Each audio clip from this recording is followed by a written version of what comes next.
How do I shield my kids from porn in a hypersexualized world? What rules should I set about screens, sexual content, boundaries? How do I practice vulnerability as a parent without oversharing? Friends, I'm James Craig, Director of Projects and Spiritual Coach here at Regeneration. And I'm joined by my wonderful, recently joined colleague, Blake Brinkman. He's in an alleyway somewhere in New York City with a cool brick wall behind him. Blake has been hired to spearhead our parenting resources. He also is working toward his licensure as a therapist out in New York's, the New York licensure, and he coaches teens and their parents in sexual addiction recovery work. So, Blake, I'm so glad to get to interview you today on this podcast. It is a joy to be here, my friend. Excited for the conversation and yeah, just excited to get to spend some time together. What a joy. So, as you all could tell from those intro questions, we're actually going to be tackling some really big questions, and the title may or may not say the word solves. Blake's here because he has all the answers, and he's going to solve all your issues. Um, no, Yeah, we'll take care of them all. we're going to do a smattering though of questions related to parenting sexuality in light of the incarnation. This is coming out around the Advent Christmas season. In a regeneration, we're deeply convinced that the incarnation changes everything, that Jesus coming in the flesh, embodied, fully God, fully man, living his life, dying the death he died, raising to life again, and ascending to the Father, it determines everything we do. And it's going to impact how we think about parenting sexuality. Now, if you're not a parent, hang in there for two reasons. If you deal with unwanted sexual behavior, it's very possible your parents didn't really know what they were doing either with shepherding your sexuality. And if you're a Mm, betrayed spouse, it's very possible that your spouse who has sexual brokenness wasn't parented well in these ways either. This is not going to be a shame infested time of what did my parents get that's right. wrong or what am I getting wrong as a parent. Rather, we want us to begin thinking about what does it mean to parent sexuality? What does it mean to disciple our children sexually in light of the incarnation? Okay. Mm. So, with that in mind, Blake, why don't you just start us right off with the first area that you want to address and that you think the incarnation addresses? Absolutely. I would love to. And before I go there, you put great words to it, but the title of this, right, of the challenges to parenting sexuality and how the incarnation solves them. It's a funny quirk about me, but I love to type things in the thesaurus and be like, what does this word actually mean? And when you type in solve, you get some other fun words and phrases of like to puzzle out, to fathom, to decipher, to code, to clear up, to straighten out. And I think those just bring a better picture of we're not expecting to have the foolproof answer to any of these, but to simply just dive a little deeper together and get to explore and start the conversation. So I loved how you put that. And to that point, we will start with how do I shield my kids from porn in a hypersexual world? Oof. And it's a valid question, right? We Yeah. are all of our kids are growing up in the most hyper-sexualized culture there has ever been. And it's been that way for a long time and has only grown increasingly so. And so the idea behind this is how do I handle my kids' exposure to this when the culture's pouring it in from every angle, not to mention just hardcore pornography or things of that nature, but in our pop culture, in our songs, and our TV shows, our movies, it is everywhere. And really that speaks to part of the point of this idea that exposure to pornography or some form of hypersexual material is simply inevitable in this day and age. I'm sure you've Hmm. heard someone say it of it's not a matter of if, but a matter of when. So you're saying, And Blake, even if a parent does everything they possibly can, they are the ideal parent, they've got the blockers, they're having the conversations, they still cannot fully control this. unfortunately, yes. I mean, when we talk to a lot of these parents out here have been trying so hard and so well with such well-intentioned hearts of I want to protect my children from this. What a valiant, beautiful desire. And the reality is that the enemy, sin, whatever we want to call it, does not care about our boundaries. In fact, the opposite, they're in the business of invading our boundaries and seeking to disregard them and bring this type of exposure about in many ways. And so even outside the house, we have school, we have friends, we have pop culture, we have it on billboards, we have natural things that can simply stir curiosity. And so you can have the best of intentions, and best intentions are great. That is going to be extremely helpful in the Yes. process. And it's inevitable that it will happen in some way, shape, or form. And the reason that's important is because this speaks to some of the incarnation, right? Of Jesus came to not to simply help us escape the clutches of sin and brokenness and to snap his fingers and transport us to heaven immediately, but he came and lived in this sinful world. Even when Jesus came in the incarnation, it was still a very sexual world in a lot of ways. Mm, And he came to help us interact with it, to be in it, and yet in a way that portrays the beauty and grace of the gospel that involves repair, regeneration, mm. reconnecting with our true selves in him and charting a new way forward that speaks to life, joy, and peace, even in the midst of such a hypersexual world. Blake, I recently have been listening to a summit called the Attachment to God Summit. It was a Mm, wonderful 3 days of content around this theme of attachment to God and one another. And one of the things they reminded me of in the summit was we actually shouldn't, as parents, as caregivers, we shouldn't be hyper vigilant against rupture mm, because we actually need rupture, whether it's literally the smallest of rupture. There's an infant and mommy goes around the corner and the infant starts crying, "Where's mom?" That's a super small rupture.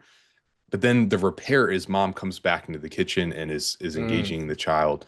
And so without that kind of rupture and repair, we don't actually develop what people call a secure attachment. I'm sure you could say much mm, more about this, Blake, with your therapeutic training, but this idea of it's going to be okay because when something goes wrong, my parent or caregiver or ultimately getting attached to God, God will make it right. And I think that's mm, going to be a theme throughout these questions. Like part of the beauty of the gospel, part of the beauty of the incarnation is that rupture of sin and the death that sin created was not insurmountable to God, that he's actually in the mm. business of repairing. And I love that you use our name, regenerating us, this That's new right. generation of life. Mm. You put it so well, and it's funny. I've read a lot of parenting experts at this point, and I would say the general theme of some of the experts in the field is this idea that parenting, if you had to boil it down to one simple word, they would say parenting is about repair, which I Whoa. think is so beautiful of how it points back to Jesus in the incarnation. Jesus, I was gonna say this exact phrase and you said it before I could even, but Jesus is in the business of repair, of Mm, regeneration. And so Jesus is not scared of rupture, and we need mm. not be either. That doesn't mean there's not going to be lots of emotions and complexities when this sexual world hits us in the face at times, but that we can have hope and peace that Jesus is with us in that. In the incarnation, he has come to us to be with us in this process of repair and regeneration. I got to stay on this for just one more moment, Blake, before we move forward. And by the way, Please. we're getting through a lot of stuff. So as you're listening, you'll notice we have an email link, perhaps even a texting link in the show notes. Let us know. Let us know the Mm, resources that you want more information on. Some of these are going to be more focused on developing children. Some of these 10 things are going to be more focused on helping a teen who's struggling at this point. But regardless of whatever stage of parenting you're at, let us know what you want Blake working on. Give him some clear Please. work and some things to do. So Blake, let's get into number two then. What's the second thing that parents second challenge that you have for parenting Mm. sexuality? A big challenge that comes up often is this idea of what do I do when my child or teen seems to rebel in the area of sexuality, maybe around using porn or pursuing a sexual relationship of some kind. Mm, And this one comes up a lot and is so, so important. And it brings up a lot of complexities as well, of a feeling of rebellion or maybe betrayal, and maybe that's a part of your story. Maybe there's some connection there, or a child or teen didn't follow the rules, the boundaries you set up with the best of intentions to try and help them remain in God's design for sexuality that leads to life and joy. And so let me qualify with that there can be a lot of other factors and influences here, right?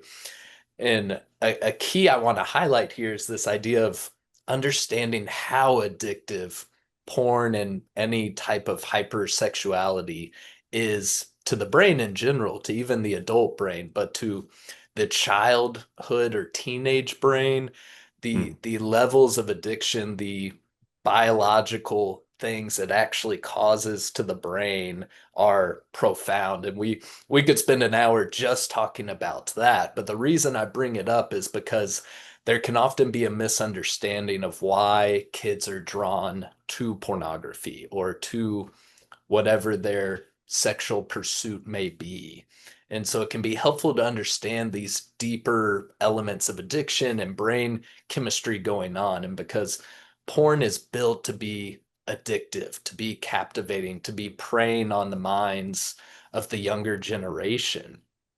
It's interesting. James and I were just leading our men's retreat for Awaken, and we did a little exercise in there of essentially asking this question of when was the first time you were exposed to porn or some type of hypersexual material or hmm behavior? And the average age came back to 10 years old. And this may sound crazy, but it's true. That's a typical age, and a 10-year-old brain is not ready to handle the levels of addiction of brain chemicals that get thrown into the brain at that age. And so to at least begin this idea of maybe there is some rebellion involved for our child or our teen, and maybe there's a large bit of things they don't understand, of they're not sure why they're drawn to it, they're not sure why they keep going back, of painting this larger picture and this larger story of I'd imagine they don't want to be there either. And so helping us to understand that. And the beauty of this is that Jesus in the incarnation, he came to set the captives free, right? There's so much more than just this rebellion of us from mm, sin and separating ourselves. But he is aware of that, and he's in the business of freedom, of setting us free, of mm, seeing the larger picture going on and saying, I want to move into that in order to set you free. mm. That's beautiful. Yeah, I think if parents don't already know, our executive director co-authored a book called "Treading Boldly Through a Pornographic World," and um, a part of what I think he's trying to do, Blake, I've only gotten through about half of it, but you've gotten through the whole thing, and part of I think what it's trying to get at is this is actually an opportunity for something deeper that the Lord might want to Mm, do in someone's heart. I know in my own life, Blake, that um, I've looked at certain friendships and other guys who they don't have addictive behavior struggles, and that's mm, amazing. We should never wish these on anyone, but the repair work that I got to do through my own journey with regeneration, going through our Awaken program, um, it set me up in new ways with my relationship with God. It set me up on this maturity journey in areas that I never mm, even knew needed attention or tending. And in some ways, I look at that, I'm like, I've learned more of what I was looking for and more of how to find that in healthy, holy ways, as we say. Mm, um, absolutely.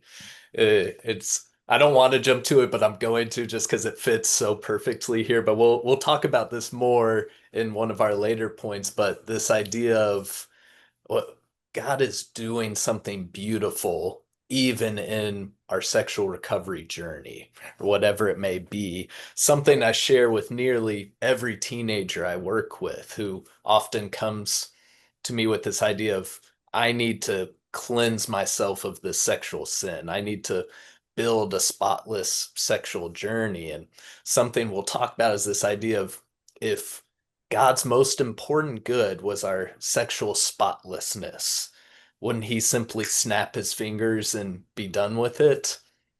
And I would say the reason he doesn't Mm, is because there's something so beautiful he wants to teach us mm, about how loved we are, about our core identity, about his design for sexuality, about his beauty and desire he's crafted into our design.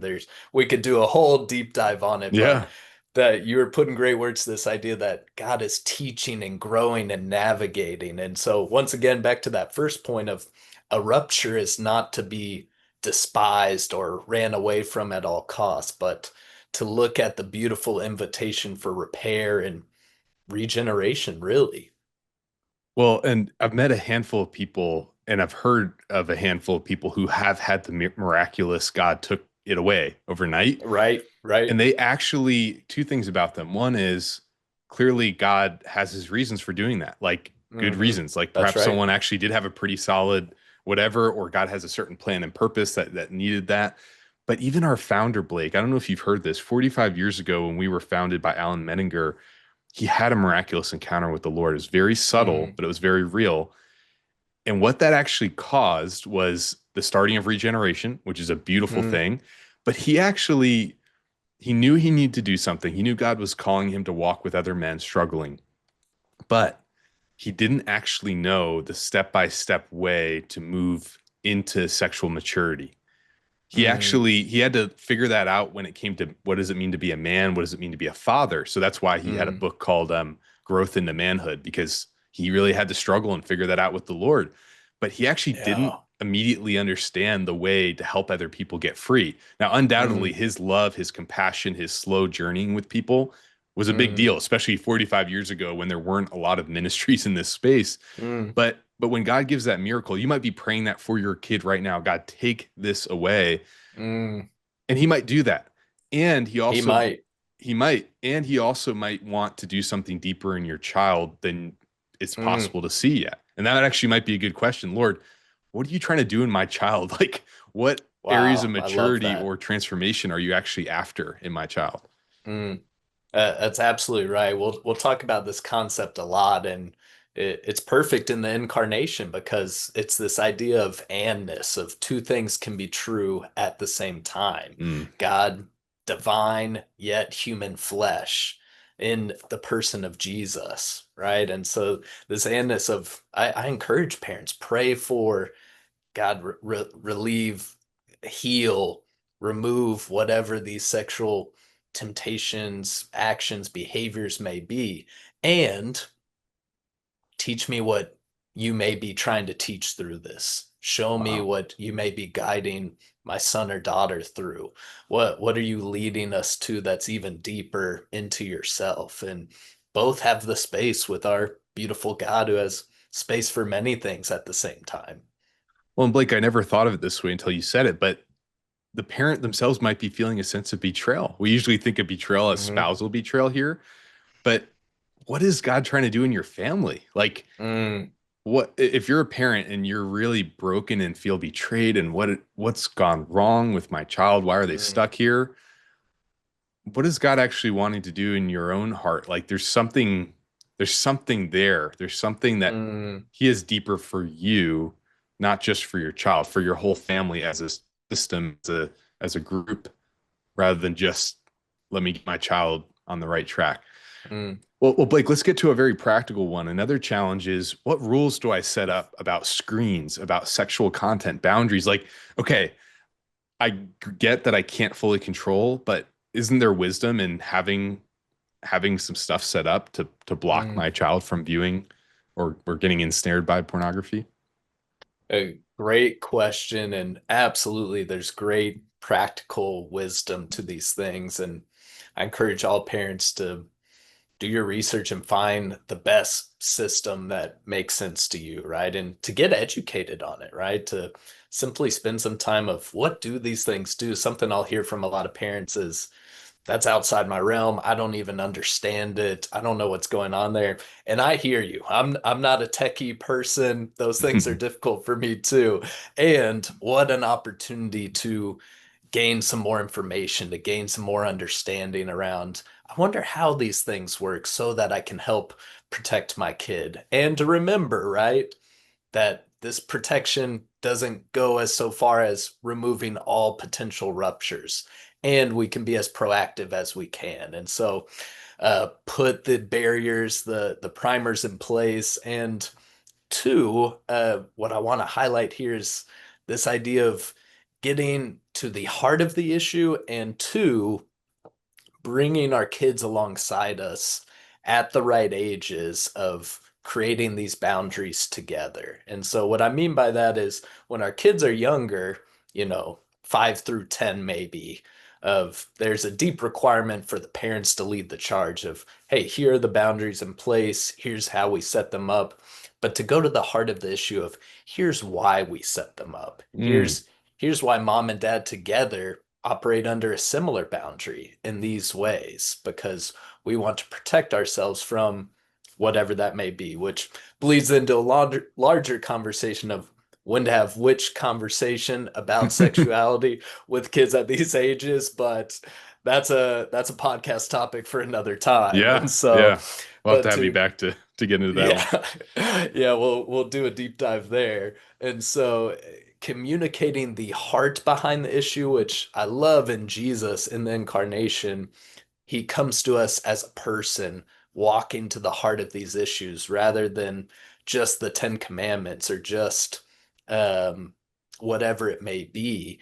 He not only answers our questions, but takes it to the deeper level of here's why, or here's the idea or the broader meaning behind it. And so Mm, that can be really powerful. And then, two, especially when our kids turn into teenagers, of allowing them to be a part of the more they know the why, the more they will want to be a part of creating these boundaries together. And when they know that, they have buy-in into the process rather than, well, this is just something you told me to do, so I'm I'll maybe do it, but I'm unsure about it. Now it's I want to work together with you, mom and dad, in progressing and creating these boundaries, which I'll tell you is going to have a lot of rupture and repair in it. But I believe teens will learn so much about their own mm. development and discipleship in the process. You bring me to something from a book we always are quoting, Unwanted by Jay Stringer, where he talks about the difference between unhealthy rigidity and Mm, healthy rules. And one way he describes it is healthy rules are like a fence around the Grand Canyon. Not mm, one that would remove the beauty of the Grand Canyon, but simply one that stops a child from falling off the canyon. mm. That's a healthy rule. Like you want your kids to not Amen. fall into the canyon. A rigid rule would be one that is used more like a weapon. It's used more out of a Mm, place of shame, fear, and I'm positive none of us are ever going to get that perfectly separated out. But I love what you're saying that Jesus's heart, even I think part of the heart of the Ten Commandments with this, in some ways, infant community, this brand new community of the mm. Israelites was like, hey, this will destroy you. Like, don't fall off these cliffs. Like, That's follow these right. 10 commandments. But we needed something more ultimately. We needed someone who knew the heart so deeply that he wasn't Mm, just, hey, let me remind you of the 10 commandments. Obviously, he lived them, he breathed them, but he's like, let's mm, actually get to the heart issues at play here. mm, mm. Oh, so true. So, Blake, let's get into number four. What's our next challenge in parenting sexuality? I love number four because it sounds so simple, yet it's not. Number four is this idea of how do I even parent something as complex as sexuality? Brings these ideas of I'm not even sure what I believe about sex. right? A lot of what we run into around this is uh, a lot of different kind of educations, even spiritual church educations around sexuality growing up that not to mention our own pain and Hmm. brokenness around sexuality to what we've seen from friends and family and pop culture. All of these are informing the puzzle pieces of what we think about sexuality, how we frame sexuality from a biblical lens or not. And so the simple point is this to it's kind of in the question itself, but to understand the idea that this is incredibly complex and that's okay, right? I love the incarnation's a great parallel here because what could be more complex than this idea of the person of Jesus being fully divine yet fully man, human There's that anness flesh, again. Yeah. exactly the anness. And so to take that anness will give us a lot more clarity in our discussions and explorations around sex of I'm not sure about this area of sexuality, and I'm going to try and ask for help. And maybe someone has some information or resources about this. And you know what? I'm going to press pause on that because I'm not sure.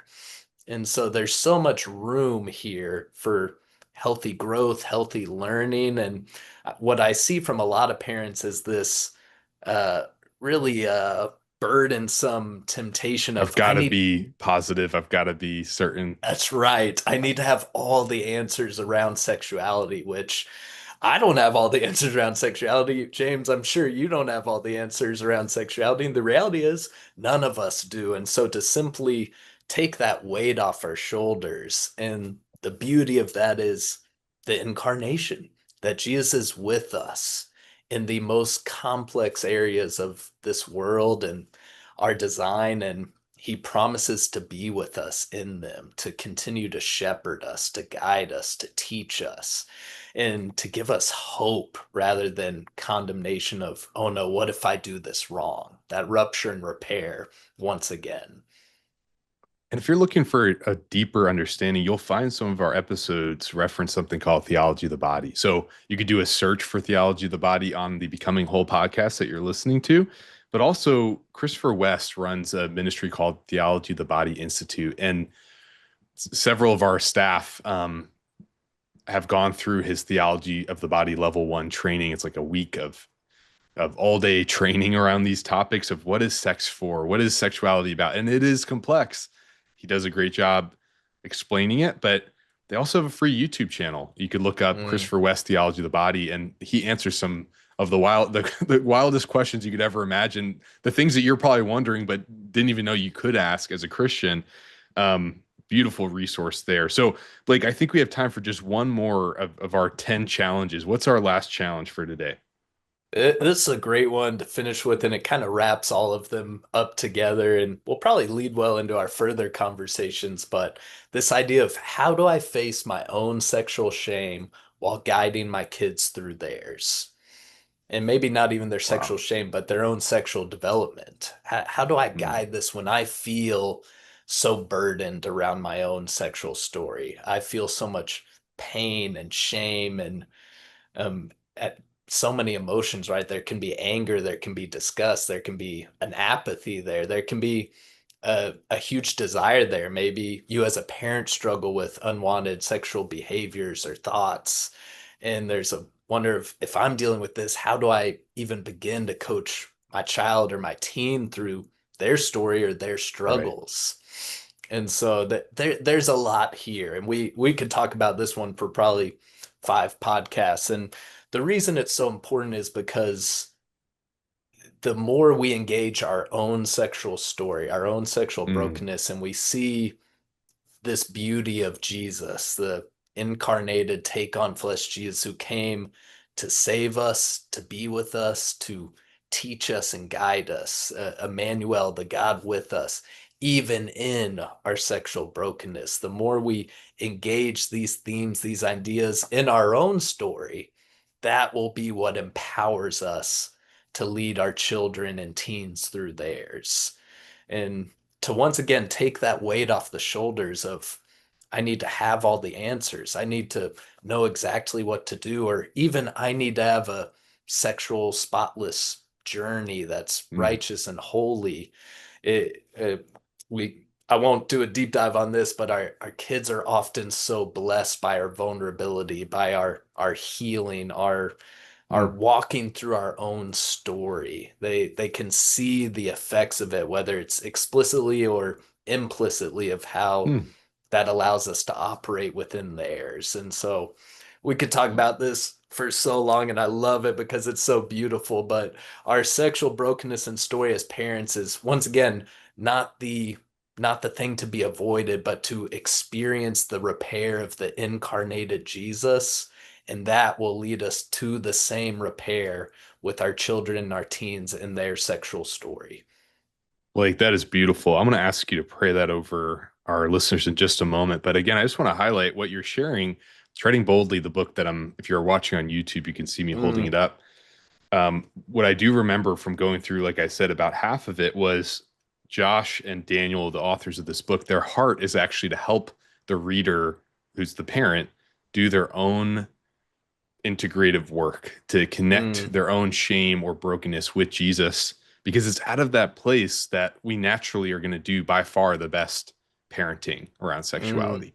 When we're parenting out of our sexual shame, like what was wrong with me all those years when I had sex outside of marriage, or when I was addicted to pornography, or when I whatever, it's going to be a lot harder to communicate a gospel centered, a Christ centered vision of sexuality, mm, because we're going to be kind of bouncing between our own maybe legalistic feelings about ourselves and our licentious feelings about ourselves, the things that are just like whatever, mm, versus the things that we try to really clamp down on. And we might even bounce back and forth over the, you know, journey of parenting. But when we actually do that integrative work with Jesus, it sets us up so much differently. So again, mm, friends, let us know, what are some of the themes. We got into five major challenges and how the incarnation engages them, how it shows God's presence within these challenges. Let mm, us know which of these you want more on. Do you want a course on one of these? Do you want more podcasts on one of these topics? Do you want more seminar options around these things? So please let us know. We do have, again, the Treading Boldly book. We have Treading Boldly workshops. We have parental guidance workshops. So we do have a few different parenting resources already in the wild. The workshops are things, by the way, you can have your church do. The book, obviously, you can get on your own. But Blake, so grateful to have you on. And again, would just love for you to pray for our listeners as they are mm. are digesting these five challenges. I would love to. It'd be an honor. Lord Jesus, we ask for this idea of repair, of regeneration, God, of over all of our sexual stories, not just our child and our teens, God, but would you heal us, God? Would you transform um, us and our stories? Would you move us from brokenness to healing, to peace, to joy, to life? And God, we simply thank you and praise you that you are a God of repair, that you move towards us in our struggle, in our brokenness, with such compassion and kindness to heal, to draw us more and more into your beautiful goodness, your beautiful design. And God, may that healing process then overflow into our children, to more and more generations, God, that get to experience the beauty of your grace and your love for us, God. You took on flesh to be with us, to die and rise again so that we could be with you, God. What a beautiful picture of repair, God. May we feel your presence in all of this journey and know that you long to be with us in it. We thank you, Lord. We love you. We trust you. It's in your name we pray. Amen.